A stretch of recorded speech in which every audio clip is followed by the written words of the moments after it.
Hey, how you doing? This is John, and welcome to John's Long Box. Today we're going back to DC's Who's Who. This is issue number 3, right? Yeah, volume 3, 1985, the definitive directory of the DC universe. Look at all these. I just love looking at the cover of all this George Perez drawn DC guys. Black Lightning, everybody know. Blue Devil, what a great costume. I'll save the commentary for inside.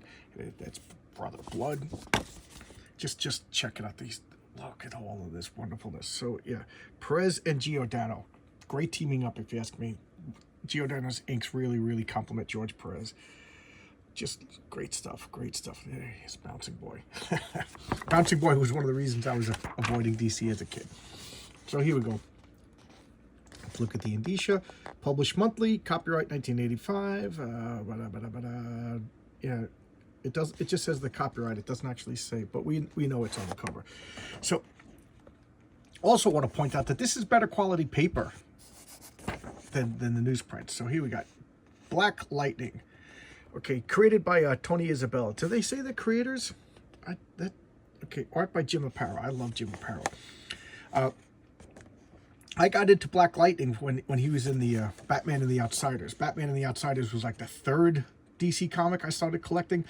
When I started collecting DC, the very first DC I collected was New Teen Titans. I mean, how could you not? With that Marv Wolfman and George Perez Teen Titans. It was just a phenomenon. It was great. It was DC's X-Men. And then the Legion of Superheroes. It took me a long time to get over my prejudice of like the names like Bouncing Boy and Lightning Lass. But those Paul Levitz, Keith Giffen, Legion of Super, I keep talking about them and then forgetting about them to break them out. I'll show you why they're so good. I showcased the Great Darkness Saga conclusion, but those Legion Superheroes are something else. Then the next was Batman and the Outsiders. Why? Because it was starting at #1 and I was in the newsstand. So and my friends always drilled into me #1s are important. So I bought it and I liked it, and so I love Jim Aparo's artwork. Look at that, cool. Excuse me. He was created by Tony Isabella, and he was supposed to be on the Super Friends, but I don't know the true story. I heard that Tony Isabella demanded like royalties or whatever, and DC didn't want to pay royalties, or I heard that I don't know, the Super Friends just wanted to own the character rights, so they made Black Vulcan and put Black Vulcan in the Super Friends instead of Black Lightning, which I think is a pretty crummy maneuver any way you slice it. So there we go. Black Light. I think I have the original comics. I think I bought them. Who drew this? Is this? Yes, Bill Willingham. Yes, I recognize his artwork. This is Bill Willingham's face. I always recognize. And there's something about his lines that I recognize at a distance. But Bill Willingham is one of my favorite artists. Unfortunately, he doesn't draw too much. He's a great writer, too. He does more writing than art these days. I knew him. I discovered him as an artist on V&V modules. Death Duel. I should showcase that. Okay, so Black Manta. How cool is that costume? I always thought that his neck must be super long. Like think about it. His face must be right there, you know? So this helmet must hurt. He's got to be a mutant with stretching neck abilities, but just a cool design. Simple and elegant. Simple and elegant. I didn't see the Aquaman movies. Was the costume super simple and elegant or overwrought like they always do for movies? Black Orchid. This made me giggle as a kid because Orchid is basically like Greek for testicles. So Black testicles. That's what Black Orchid translates to, you know? And because orchids, I don't know, some sort of Greek thing, they look like testicles. I don't know. Orchis, I think, is the original Greek word. There you go. And drawn by Terry. Oh, pure Terry Austin. Just great. I got her Vertigo series, and I don't really remember it much, so I can't really say more than that. A Black Pirate who's white guy. By Jerry Ordway. Jerry Ordway is there's not too many people that I'll say this about, but Jerry Ordway is the elder statesman of comic books. Just you know, I don't know, just a legendary artist. I really respect and I really love his artwork. It's just classy. It's like what comic books should be. Like, I don't know. He is the standard. He's the industry standard. Just so good. You know, I don't know. I was going to say something that I revoked because I was going to say something comparing them to Jack Kirby. They're different. We'll leave it at that. They're both great in their own way. But I look at Jerry Ordway's lines. Like, his anatomy is good. you know, this seems a little bit stiff, but his draftsmanship is great. His anatomy is great. Everything, and Jack Kirby, his anatomy is wrong. His draftsmanship is really not that great because it doesn't look like the real world, but it's great. It's action packed. It's dynamic. It's imagination. Like they're like polar opposites, but they're both great. I don't know. Am I making sense? Let me know if I'm making sense, guys. Black Racer.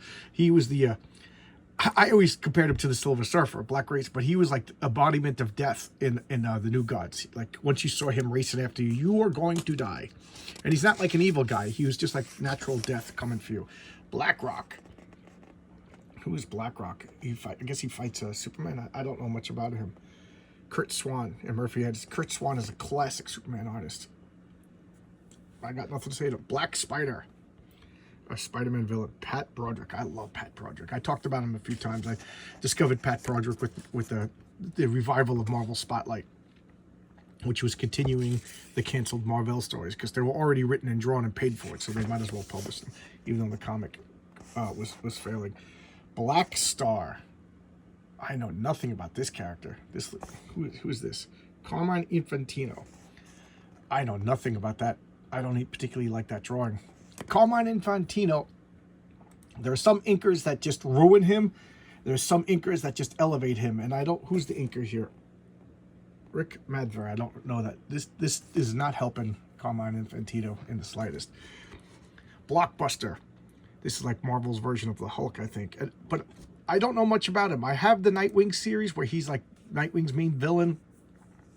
And he's like a mastermind. I don't know. And this is Michael T. Gilbert, who does Mr. Monster. I love Michael T. Gilbert. I don't know much about him other than like the few appearances I have. He was like a Hulk, but supposedly he got like super intelligent or something like that. I don't know. I don't know much about him. Block. I love Block. And who does this? Yeah, Steve Lighty. Is that how you pronounce his name? Steve Lighty. He took over the Legion of Superheroes and even elevated it. Oh man, just so good. And that's when I started collecting the Legion of Superheroes. Just this artwork was phenomenal. And Block was from a planet of everybody looked like Block. They, you know, super dense, super strong, super invulnerable. Like his speciality is invulnerability. So like he could take a hit from Superman and not feel it. And everybody on his planet has that. But everybody on his planet is super pacifist. Like my chair sank. The bad guys, the Citadel, would take blocklings, I don't know what this race is called, and enslave them, and they would just stand there and let them happen because, you know, we agreed that they'll take, you know, X amount of our babies and leave the rest of us alone for the greater good kind of thing. But Block was different. He was proactive. He went out and started fighting the Citadel.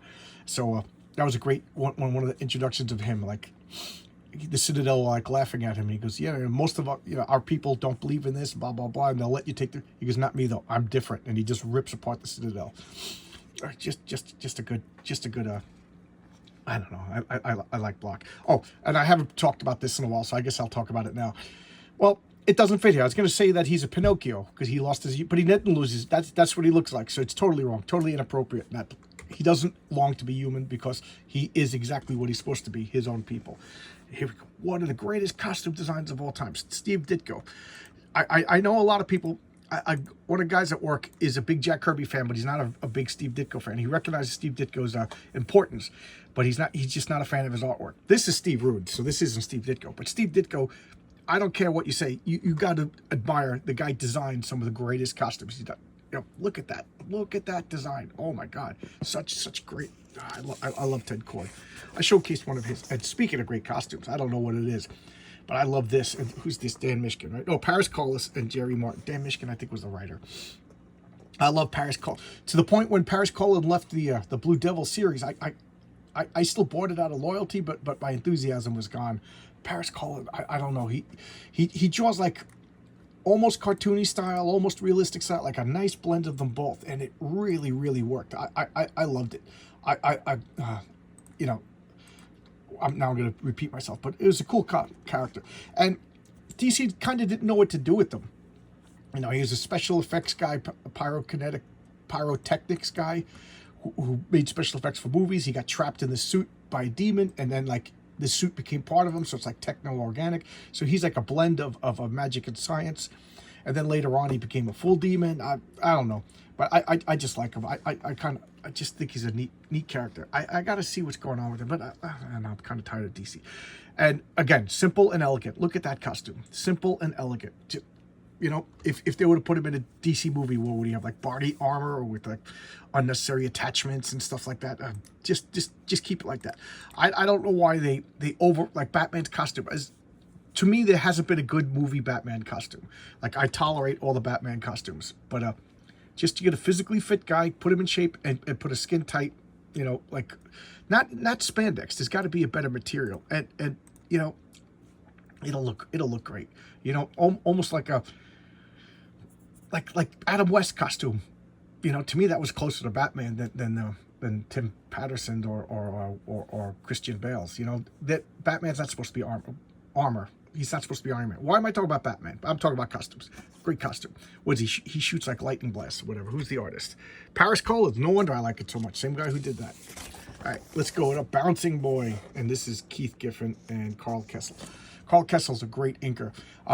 Keith Giffen, I have a love-hatred relationship with Keith Giffen, even though he doesn't know it, so I sound like a stalker. But sometimes I love him, sometimes I hate him. It's funny because I remember at the time saying Keith Giffen is the worst. Keith Giffen. And then as I go and reread my comic collection, some of my favorite comics are all Keith Giffen. So I thought I hated him, but it turns out I love him. But his art style, he had a really great art style when he was doing the Legion of Superheroes. And then later on, he changed his art style. And I didn't know if he was experimenting. One of the commenters said he did it because it was faster and he could get more work done. I don't know, that killed, but it wasn't as good. And that's when I started to not like Keith Giffen. And I think other people didn't like his new art, his new style. But good writer. He's one of the guys that's like genuinely funny, and he's kind of goofy. And then he teamed up with JMD Matisse, who's very spiritual, and the chemistry, you know, hydrogen is flammable, oxygen is flammable, and then you combine them, you get water. You know, you put those two together, they made the Justice League, you know, the Bwahaha Justice League that everybody loves. And then that Keith McGuire artwork was amazing. But there you go, that's Bouncing Boy. And this is like, he's like the example. Him and Matter Eater Lad were always like, when I busted on DC as a kid, why I didn't collect DC. I'm like, it's for babies, you know, Matter Eater Lad, Bouncing Boy. And I remember my friend Mike said, yeah, well, get the Legion of Superheroes, you know. And I was like, the names are stupid. He's like, yeah, the names are stupid, get over it. And I bought a couple on his recommendation, and I've been a fan ever since. Here's the boy Commandos, another Jack Kirby creation. You know, here's Jack Kirby and Greg Theakson. I guess Greg Theakson was his inker in this, in this whole series, because he seems to be the guy who's inking all the stuff. I don't know much about him, but that was like a thing. That comics had like children heroes, you know, but it makes sense because it was like little boys that were reading them. So I guess, you know, trying to appeal to boys but make it boys, whatever. But I don't know anything about them. I never read them. The Brain. The Brain was a Doom Patrol villain. He teamed up with Monsieur Mallah. I don't know if I'm saying it right, but the gorilla. And he was a disembodied brain put into this immobile. First it was just this, and then it became this cool looking like pedestal. And you know, he evolved to have like psionic powers later on. But he was just a super genius that the gorilla, he did surgery on the gorilla, made the gorilla like intelligent, so the gorilla would give him mobility. There you go. And Mr. Mallah, he wore like the Che Guevara hat, became like a revolutionary, just great Doom Patrol villains who later became New Teen Titans villains because of the Beast Boy connection. And who did this artwork? Bill Sienkiewicz. And who did this artwork? Ed Harrington and Mike DiCarlo. I like Mike DiCarlo. I don't really know much about Ed Harrington. Brainiac. I love this design of Brainiac. That, you know, this is another one that has completely different origins. Sometimes it's a guy from Earth. Sometimes it's the computer from Krypton. Then they married the two. I don't know. Things change. That's one of the things that bothers me about DC is how flexible their continuity is. Like I always say, like the DC universe is plastic. It'll change depending upon you know, whatever. Every 15 years they reboot DC, and they never do a full reboot. They always do a reboot, and then they do the Legion of Superheroes Darkness story again. Then, you know, they reboot and tell the same stories again. You know, Marvel, the best that they'll do is they'll ignore continuity, and and since 2015 they kind of just disregard continuity whatsoever. But old timers like me, we love our continuity. Like, comic book collectors are prickly pears, and we're kind of. I hate when we call people, oh, my OCD's kicking in, when I'm not OCD, but you know what I'm saying. We do have like a compulsiveness, an obsessiveness. We want our T's crossed and our I's dotted when it comes to comic books. And in Marvel, they're getting guys who didn't read comics. They're getting people who didn't grow up loving comics, doing comics, and they don't care about the minutia. And that stuff drives me nuts. To me, that's a bigger crime than the woke stuff, is just disregarding continuity. Like, I remember the first time it was a Ta-Nehisi Coates was doing the Black Panther, and he was just like, the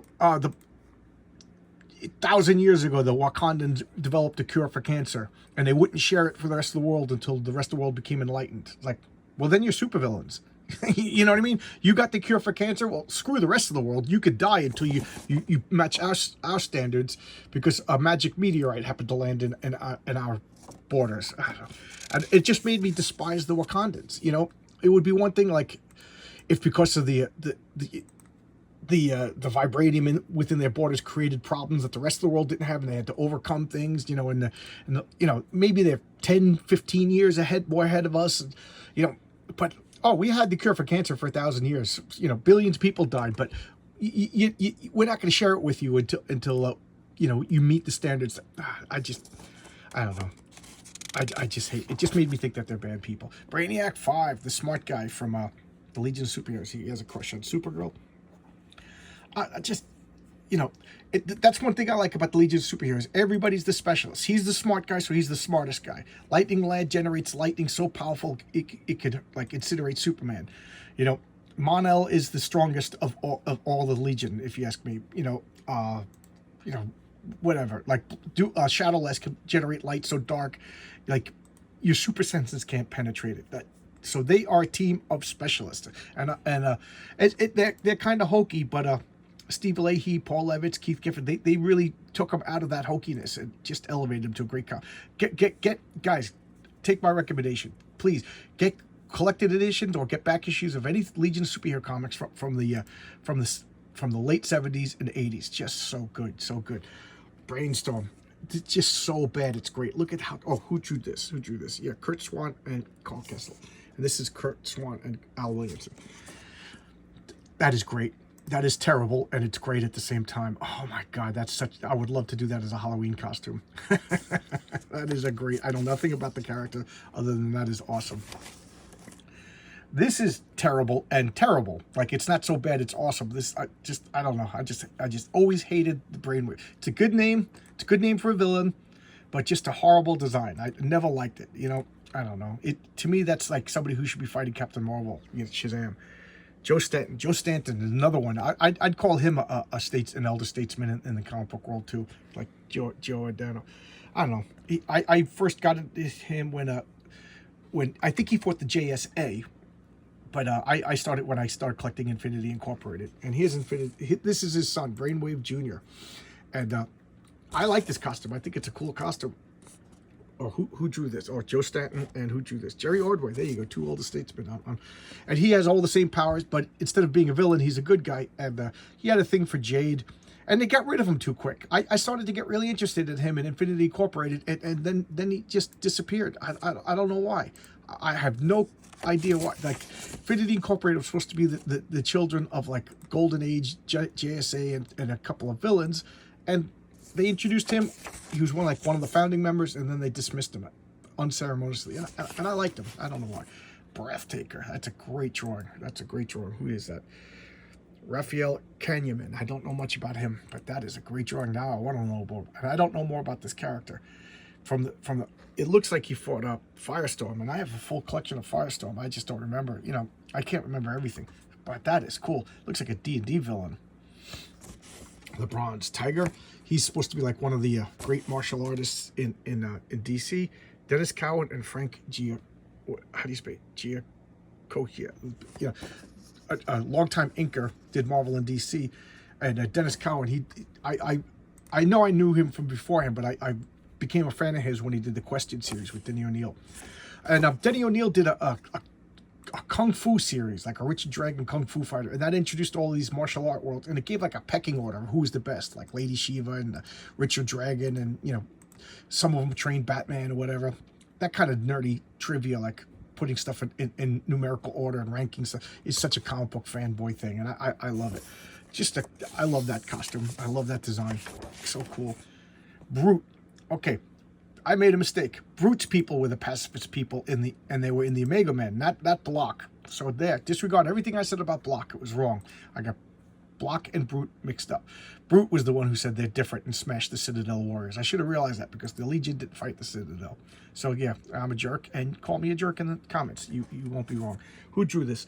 Sean McManus. I first learned about Sean McManus when he did a fill-in issue in Swamp Thing. And it was so different than the John Toddleman and Alfredo Alcala that it jarred me. But I've become a fan of his. I really do like his work. I haven't seen his stuff in a while. Does anybody know anything about it? Look at that costume. George Perez, my favorite or second favorite, depending upon the day. John Byrne is the other one. They rotate like atoms around a nucleus or electrons around a nucleus. My favorite.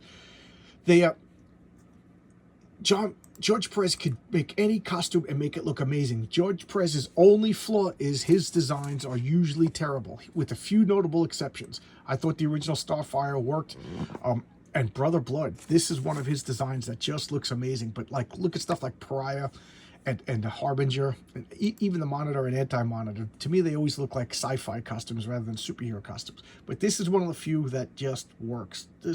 I don't even have to look at the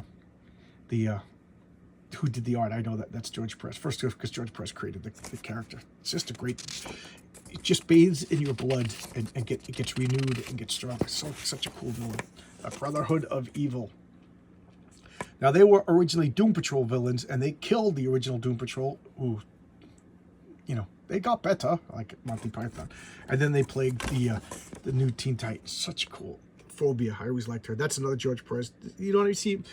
These two costumes were designed by George Perez. See what I mean? Like, to me, his designs are like D&D or like sword and sorcery or science fiction more than superhero designs. This kind of works. This kind of works in a weird way. But I forget who designed these.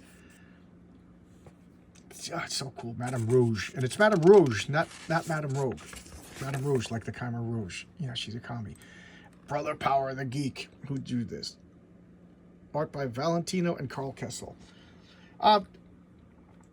Just one of those weird things that came out. DC made a lot of weird comics. He was like a rag doll that got animated, and became like a hippie. I don't know, just kind of weird. I've seen him around, and it was like one of those things that I goofed on. Like, this is why I don't like DC Comics, because of Brother Power, the Geek. And then Alan Moore or maybe Rick Veitch, I forget which one, but they made him that he was like a failed swamp elemental. You know, he had almost like the same origin as the Swamp Thing. You know, the fire, the plants underwater and everything like that. So he's a failed elemental. I thought that was pretty cool. And the Bug-Eyed Bandit. The Bug-Eyed Bandit. Who drew this? Gil Kane. I wouldn't. Oh yeah, all right. I could see the Gil Kane in his face. I don't know anything about him. Apparently he fights the Atom. And there you go. Bug-Eyed Bandit. Who's this? Oh, Bug and Bite by Raphael Kamen and Bob Smith. The Firestorm villains. Firestorm was a great series, and it introduced a plethora of forgettable villains. Bug and Bite being some of them. You know, his main villain is Killer Frost. That's the one that everybody seems to remember. And the Moana Beast. Who drew this? Chuck Patton and Rick Magyar. Moana Beast. He has the lame power to combine two animals and make like a chimera. So he could point to like an ape and a zebra and make like an ape zebra. That is, I gotta believe that somebody who's not into comic books created him, or a child, and then created him as a child and brought him in when they become a professional. I don't know anything about him. My introduction to him was in Animal Man. And I don't know, Moana, what does it mean? Like White Hunter or something like that? And like some Swahili or something? I don't know. I don't know anything about the character. And Biff by Joe Kubert, as this comic wants to close. Yep, Joe Kubert. I don't know much about Biff. Where is he from? Brave and Bold? I don't know anything about this character. So other than Look at that great Joe Kubert. Joe Kubert, just like, oh, it looks like he fought Hawkman. Don't know anything about him. Don't know anything about him. And here's the back cover. It's showing you some comics that came out. And there's the back cover again.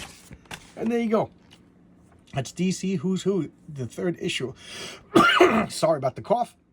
Looks like I got a little bit more commentary, about these characters, because now, I do know a lot about DC. I mean, I've been collecting DC since like 84, 85.